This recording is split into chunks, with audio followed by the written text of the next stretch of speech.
देखिएगा इस वीडियो में जो आपको रोजनाम से संबंधित जो लिखे किए जाते हैं, रोजनामचे में जो लिखे किए जाते हैं उससे संबंधित जो क्वेश्चन आपके एग्जाम में पूछे जाते हैं वो क्वेश्चन बता रहा हूँ आपको। ठीक है, इसमें आपका क्वेश्चन है आपका कि रोजनामचे से खाता वही में डेबिट तथा क्रेडिट मदों को हस्तांतरण को क्या कहा जाता है। ठीक है, तो रोजनामचे से खाता वही में डेबिट और क्रेडिट मदों को हस्तांतरण को क्या बोला जाता है, खतौनी बोला जाता है। ठीक है, और अगर रोजनामचे में ही आप लेखे कर रहे हैं तो उसे आप क्या बोलते हैं, उसे आप प्रविष्टि बोलते हैं। अगर रोजनामचे में प्रविष्टि हो रही है यानी कि रोजनामचे में लेन देन की लेखे कर रहे हैं तो आप प्रविष्टि कहलाएंगे, और रोजनामचे से खाता वही में डेबिट और क्रेडिट के हस्तांतरण कर रहे हैं तो आपकी खतौनी कहलाएगी आपकी। ठीक है, नेक्स्ट क्वेश्चन है कि रोजनामचे में लेन देनों को अभिलेखित किया जाता है। तो रोजनामचे में जो लेखे किए जाते हैं वो दैनिक आधार पर किए जाते हैं, यानी प्रतिदिन के आधार पर किए जाते हैं, तो आपका आंसर दैनिक आधार हो जाएगा।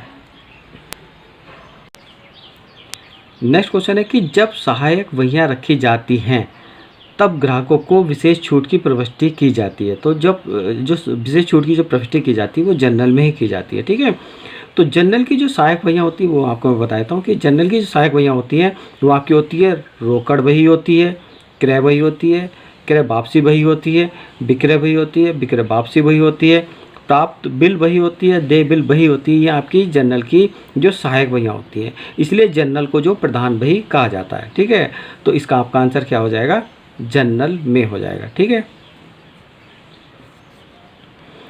नेक्स्ट क्वेश्चन है कि फर्नीचर व्यापारी द्वारा की गई फर्नीचर की नकद बिक्री को डेबिट किया जाएगा। डेबिट की बात हो रही है, तो जब आप नकद हम क्या कर रहे हैं, नकद हमने फर्नीचर की बिक्री की है, तो जब नकद बिक्री करेंगे तो हमारे पास क्या आएगा, कैश आ जाएगा। तो इसकी जनरल एंट्री क्या बन जाएगी, हो जाएगा आपका कि कैश अकाउंट DR और 2 में आपका सेल्स आ जाएगा। ठीक है, तो हम किसे डेबिट करेंगे, रोकड़ खाते को डेबिट करेंगे, तो हमारा आंसर रोकड़ खाता हो जाएगा। नेक्स्ट क्वेश्चन है कि सामान्य उत्पाद के विक्रय से हुई आय उस अवधि की आय के रूप में दिखाई जाती है जिसमें वह बिक्री हुई हो। ठीक है, इसका आपका आंसर बिक्री ये हो जाएगा कि जिसमें वह बिक्री हुई है। ठीक है, देखिएगा कि सामान्य उत्पाद के विक्रय से हुई आय उस अवधि की आय के रूप में दिखाई जाती है जिस अवधि में बिक्री हुई है, और यह जो है आपकी मिलान की अवधारणा पर आधारित होती है। ठीक है, नेक्स्ट क्वेश्चन है कि मैसर्स स्टेशनरी मार्ट द्वारा क्रय की गई स्टेशनरी को डेबिट किया जाएगा। ठीक है, तो अब आप जब आपने स्टेशनरी क्या की है, क्रय की है, तो इसकी जनरल एंट्री हो जाएगी वो परचेस अकाउंट DR हो जाएगा और 2 कैश हो जाएगा। ठीक है, क्योंकि हम स्टेशनरी को किस में कर रहे हैं, डेबिट जो कर रहे हैं वो किस में कर रहे हैं, परचेस अकाउंट से कर रहे हैं। ठीक है, परचेस अकाउंट DR 2 कैश हो जाएगा, तो इसका आंसर आपका क्या हो जाएगा, क्रय खाते में हो जाएगा। नेक्स्ट क्वेश्चन है कि किसी ग्राहक द्वारा वापस किए गए माल को डेबिट किया जाता है। ठीक है, तो किसी ग्राहक द्वारा जो माल वापस आ रहा है वो हमारी जो होती है वो सेल्स रिटर्न होती है। ठीक है, तो हम यानी कि विक्रय वापसी होती है, इसलिए हम विक्रय वापसी खाते में इसे डेबिट करेंगे, क्योंकि इसकी जो जनरल एंट्री हो जाएगी वो सेल्स रिटर्न अकाउंट DR हो जाएगा और 2 में जो इस ग्राहक का नाम आ जाएगा। ठीक है, क्रेडिट को हम ग्राहक करेंगे। तो बात हो रही है डेबिट की, तो डेबिट हमारी जो हो जाएगी वो सेल्स रिटर्न अकाउंट DR हो जाएगी, तो विक्रय वापसी खाते में डेबिट करेंगे। ठीक है, नेक्स्ट क्वेश्चन है कि एक लिपिक रमेश को भुगतान किए गए वेतन को क्रेडिट किया जाना चाहिए। क्रेडिट की बात हो रही है यहाँ। ठीक है, तो अगर हम इसकी लेन देन की एंट्री करते हैं तो इसकी एंट्री हो जाएगी सैलरी अकाउंट DR और 2 में हो जाएगा कैश, क्योंकि हम सैलरी का भुगतान जो करेंगे कैश से करेंगे, यानी कैश को क्रेडिट करेंगे। ठीक है, तो इसका आंसर हो जाएगा रोकड़ खाते में क्रेडिट करेंगे। ठीक है, देखिएगा नेक्स्ट क्वेश्चन है कि खरीद वही में रुपये 1520 रुपये के रूप में दर्ज रुपये 1250 रुपये के खरीद बीजक को कहा जाएगा। ठीक है, तो ये जो होगा आपका प्रवर्तन की त्रुटि कहलाएगी, यानी कि एरर ऑफ कमीशन कहलाएगा। तो प्रवर्तन की त्रुटि क्या होती है कि प्रवर्तन त्रुटि वह होती है कि आप सही खाते में परंतु गलत राशि प्रविष्टि कर देते हैं। आपके जो खाता तो आप सही डेबिट कर रहे हैं परंतु अमाउंट जो होती है यानी कि राशि जो गलत कर रहे हैं तो वो आपकी प्रवर्तन की त्रुटि कहलाती है, यानी कि एरर ऑफ कमीशन कहलाती है। तो आपका आंसर B हो जाएगा। ठीक है, नेक्स्ट क्वेश्चन है कि इनमें से एक सही प्रविष्टि है, सही प्रविष्टि की खोजिए। ठीक है, क्वेश्चन दिया गया है कि जब आग से माल को नुकसान हो और दावे को बीमा कंपनी द्वारा आंशिक रूप से स्वीकार किया जाए तो ऐसी कंडीशन में आपकी जो फर्स्ट कंडीशन दे रखी यही आपकी सही होगी, क्योंकि आपका इंश्योरेंस क्लेम अकाउंट DR हो जाएगा और due to the fire account VDR हो जाएगा, यानी कि जो लॉस हुआ है, और टू ट्रेडिंग अकाउंट आपका हो जाएगा, यानी क्रेडिट में आपका ट्रेडिंग अकाउंट आ जाएगा। ठीक है, तो आपकी ये फर्स्ट एंट्री आपकी सही हो जाएगी। नेक्स्ट क्वेश्चन है कि एक जनरल प्रविष्टि जिसमें 2 या 2 से अधिक खाते डेबिट या क्रेडिट किए जाते हैं कहलाते हैं, तो वो आपकी हो जाएगी संयुक्त प्रविष्टि होती है। ठीक है, संयुक्त प्रविष्टि क्या होती है? संयुक्त प्रविष्टि होती है कि जब एक से यानी कि 2 या 2 से अधिक खातों का डेबिट या क्रेडिट एक साथ ही किया जाता है, तो वो संयुक्त प्रविष्टि कहलाती है। संयुक्त प्रविष्टि का जो उद्देश्य होता है वो आपकी समय को और स्थान को बचाना होता है। ठीक है, अब संयुक्त प्रविष्टि कब कब की जाती है? देखिएगा कि जब एक खाता डेबिट और अनेक खाते क्रेडिट किए जाएं तब संयुक्त प्रविष्टि की जाएगी। नेक्स्ट है कि जब एक खाता क्रेडिट और अनेक खाते डेबिट किए जाएं तब भी आपकी संयुक्त प्रविष्टि आप कर सकते हैं। ठीक है, और जब कई संबंधित खाते को डेबिट या क्रेडिट करते हो तो तब भी आप मिश्रित यानी कि मिश्रित प्रविष्टि या संयुक्त प्रविष्टि कर सकते हैं। ठीक है, तो आपका इसका आंसर क्या हो जाएगा? डी, संयुक्त प्रविष्टि हो जाएगा। नेक्स्ट क्वेश्चन है कि रोज नाम से खातों में स्थानांतरण को सामान्यतः कहा जाता है। तो रोज नाम से अगर खातों में स्थानांतरण करेंगे तो आपकी वो खतौनी कहलाएगा। ठीक है, और अगर रोज नामचे में लेखांकन करेंगे तो वो आपका क्या कहलाता है? वो प्रविष्टि कहलाता है। ठीक है, तो इसका आंसर आपका, क्योंकि रोज नामचे से अन्य खातों में आप हस्तांतरण करें तो आपकी वो खतौनी यानी कि पोस्टिंग कहलाएगा आपका आंसर। नेक्स्ट क्वेश्चन है कि जर्नल एक पुस्तक है। ठीक है, तो इसका आंसर क्या हो जाएगा? जर्नल एक पहली प्रविष्टि की पुस्तक होती है, सही है। मूल प्रविष्टि की होती है, ये भी सही है। तृतीयवार प्रविष्टि की जाती है, ये भी सही है। तो इसका मतलब आंसर हो जाएगा उपयुक्त सभी की हो जाएगा। ठीक है, कि जर्नल जो एक पुस्तक होती है उपयुक्त सभी की प्रविष्टि की पुस्तक होती है। नेक्स्ट क्वेश्चन है कि कर नियोजन से संबंध में क्या सत्य है। ठीक है, तो इसमें आपका कथन दिया गया है कि सबसे पहला है कि यह अपने दृष्टिकोण में भविष्यवादी होती है। यह सही है, क्योंकि कर नियोजन जो यानी कर प्लानिंग जो यानी टैक्स प्लानिंग जो की जाती है वो भविष्य के लिए की जाती है, ताकि हमें भविष्य में कम से कम टैक्स चुकाना पड़े। ठीक है, ये सही है। ऐसे इसका आंसर जो, ठीक है, ये फोर्थ भी सही है आपका कि ये कर नियोजन का मुख्य उद्देश्य जो दायित्व को कम करना होता है। क्यों? क्योंकि अगर हमारे कर प्लानिंग करेंगे, हमें टैक्स प्लानिंग करेंगे तो हमें जो टैक्स जो कम देना पड़ेगा, तो इससे हमारे दायित्वों में कमी आ जाएगी। ठीक है, तो इसका आंसर फर्स्ट और फोर्थ हो जाएगा, यानी कि आंसर सी हो जाएगा। नेक्स्ट क्वेश्चन है आपका कि रोजनामचे में खाने बनाए जाते हैं। तो रोजनामचे में जो खाने बनाए जाते हैं वो 5 खाने बनाए जाते हैं। ठीक है, कौन कौन से?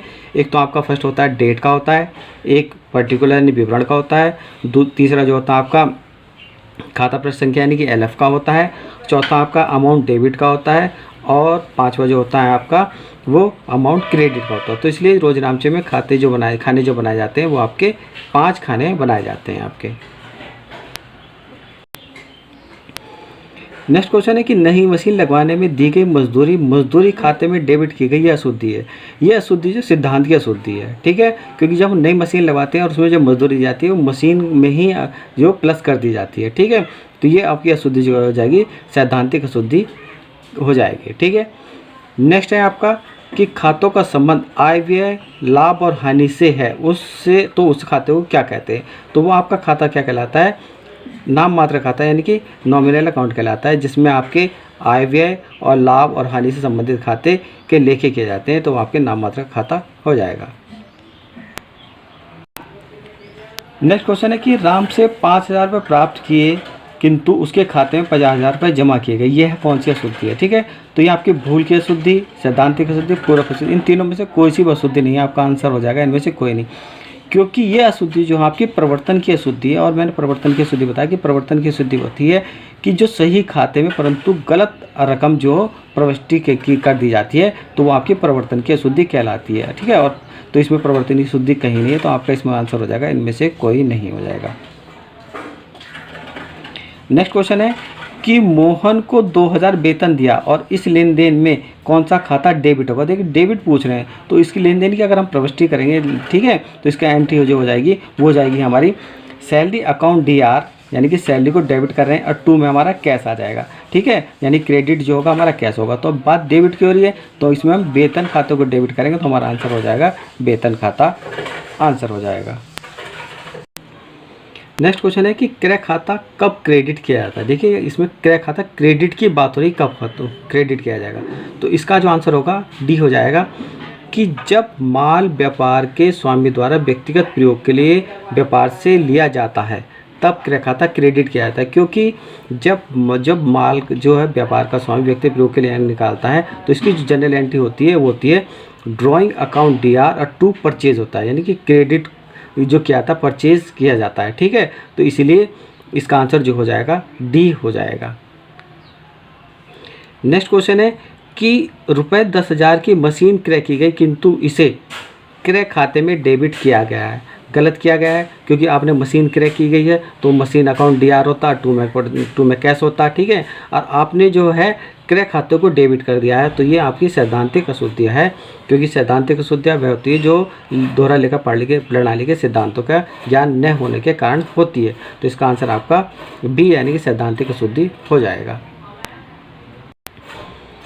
नेक्स्ट क्वेश्चन है कि आदत किराए के लिए समायोजन की जनरल प्रविष्टि होगी। ठीक है, तो आदत किराए के जो एडजस्टमेंट है समायोजन की प्रविष्टि होगी वो होगा किराया खाता नामे यानी कि रेंट अकाउंट डीआर हो जाएगा और क्रेडिट में आपका यानी कि आउटस्टैंडिंग रेंट अकाउंट जो आपका 2 में हो जाएगा यानी क्रेडिट में हो जाएगा। तो आपकी ये प्रविष्टि होगी यानी कि बी आंसर आपका हो जाएगा।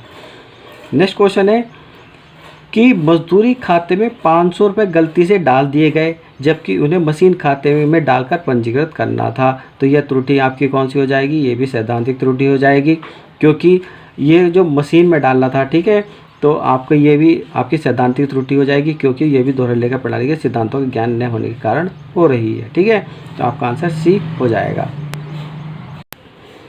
नेक्स्ट क्वेश्चन है कि नए प्लांट की स्थापना पर भुगतान की गई मजदूरी को डेबिट करना चाहिए। ठीक है, तो आपको ये प्लांट खाते में ही करना चाहिए क्योंकि नया प्लांट अगर आप की स्थापना कर रहे हैं तो उस मजदूरी को प्लांट में ही आपको प्लस करके दिखाया जाता है। ठीक है, तो इसका आपका आंसर प्लांट खाते में हो जाएगा।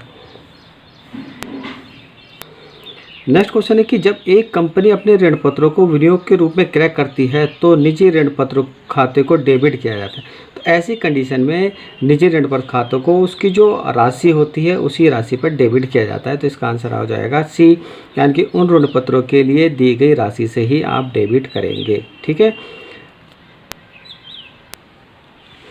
नेक्स्ट क्वेश्चन है कि पेटेंट अधिकार खाता है। तो पेटेंट अधिकार खाता आपका वास्तविक खाते के अंतर्गत आता है क्योंकि पेटेंट अधिकार खाता जो होता है अमूर्त संपत्ति में शामिल किया जाता है। ठीक है, और इसे आर्थिक चिट्ठे में दर्शाया जाता है। ठीक है, तो इसका आंसर आपका हो जाएगा बी रियल अकाउंट यानी वास्तविक खाता हो जाएगा।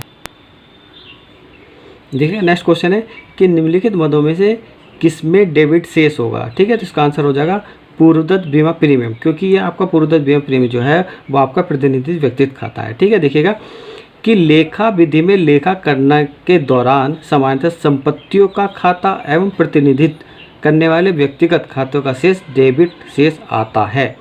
ऐसी स्थिति में दिए गए विकल्पों में पूर्वदत्त बीमा प्रीमियम खाता ही एक ऐसा खाता है। ठीक है, तो इसका आंसर आपका क्या हो जाएगा, सी हो जाएगा।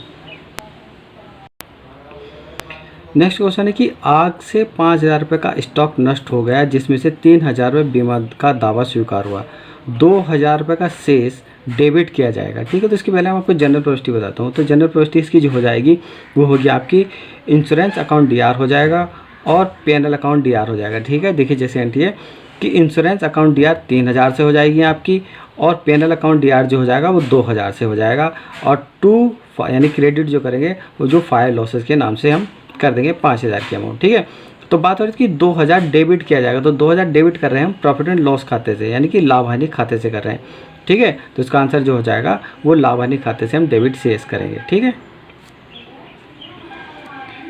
नेक्स्ट क्वेश्चन है कि पुराना फर्नीचर क्रय किया गया और उसकी मरम्मत पर 8,000 रुपये व्यय किए गए तो यह रकम डेबिट की जाएगी। ठीक है, तो पुराना फर्नीचर जो आपने क्रय किया है उसकी मरम्मत में 8,000 रुपये व्यय कर रहे हैं तो ये 8,000 रुपये व्यय जो है फर्नीचर के जो रकम है उसमें भी आप प्लस करके दिखा देंगे। ठीक है, तो इसकी जनरल एंट्री हो जाएगी तो फर्नीचर अकाउंट डीआर 2 कैश हो जाएगा। ठीक है, तो आपकी ये रकम जो सम्मिलित की जाएगी यानी कि डेबिट की जाएगी फर्नीचर खाते में ही की जाएगी। ठीक है, देखिए नेक्स्ट क्वेश्चन है कि यदि 8 लाख रुपए के पूर्णतः अंशों को निर्मित करके 7,20,000 की एक मशीन क्रय की जाती है तो 80,000 रुपये डेबिट शेष होंगे। तो 80,000 जो डेबिट शेष दिखाए जाएंगे वो अंशों के निर्गमन पर छूट खाते में डेबिट दिखाए जाएंगे। ठीक है, देखिए इसकी जनरल एंट्री जो हो जाएगी, मशीनरी अकाउंट या जो 7,20,000 से हो जाएगी। Discount on issue of share आपके 80,000 आ जाएंगे, और टू शेयर कैपिटल जो आपकी 8 लाख से ही दिखाई जाएगी। ठीक है, तो हम बात कर रहे थे 80,000 डेबिट होंगे, तो वो आपके डिस्काउंट ऑन इशू शेयर यानी कि अंशों के निर्गमन छूट खाते को में दिखाए जाएंगे। तो आपका आंसर डी हो जाएगा। नेक्स्ट क्वेश्चन है कि 50,000 रुपये की मशीन क्रय की गई किंतु क्रय खाते में डेबिट किए गए हैं। ठीक है, देखिए मशीन क्रय करें तो इसकी जनरल एंट्री जो होती है, मशीनरी अकाउंट या टू कैश होना चाहिए था, आपने परचेस अकाउंट डीआर कर दिया है, तो इसका मतलब ये आपको जो सैद्धांतिक अशुद्धि होगी, यानी कि आपकी दोहरे लेखा प्रणाली सिद्धांतों का ज्ञान न होने के कारण ये अशुद्धि हुई है। ठीक है, तो आपका आंसर सैद्धांतिक अशुद्धि हो जाएगा।